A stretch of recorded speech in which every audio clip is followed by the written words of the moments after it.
BRS పరిపాలన చేసిన సమయంలో ఇప్పుడు కాంగ్రెస్ ప్రభుత్వం పరిపాలన చేస్తున్నటువంటి సమయంలో కూడా సంబంధం ఉన్నా సంబంధం లేకపోయినా ఎక్కడైనా ఏదైనా ఒక ఉద్యమం జరుగుతోంది అని అంటే ఆ ఉద్యమానికి సంబంధించినటువంటి అంశాన్ని దృష్టిలో పెట్టుకొని ఒక జాతీయ పార్టీకి సంబంధించినటువంటి ఒక రాష్ట్ర అధ్యక్షుడిని గృహ నిర్బంధం చేయటం అనేది ఫ్యాసిజం కాదా అని చెప్పని భారతీయ జనతా పార్టీ సూటిగా అడుగుతా ఉంది.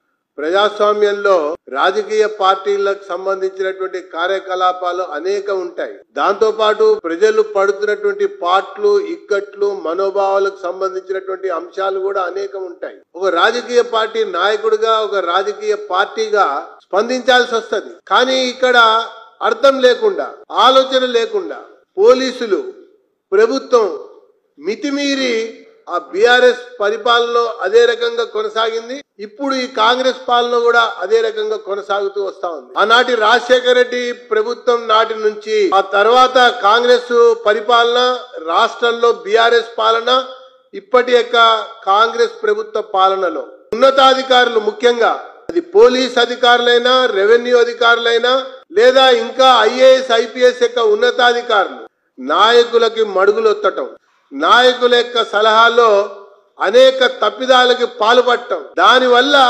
ఖజానాకి నష్టం జరగటం, కుంభకోణం వెలుగులోకి రావటం రాజశేఖర రెడ్డి నాటి కాలం నుంచి ఈనాటి వరకు కూడా అసలు భారతదేశంలోనే ఇంతమంది ఐఏఎస్లు ఐపీఎస్లు లేదా ప్రభుత్వ కార్యదర్శి విచారణని ఎదుర్కొంటున్నటువంటి ఒక సందర్భాలు భారతదేశంలో బహుశా ఎక్కడ కూడా లేవు.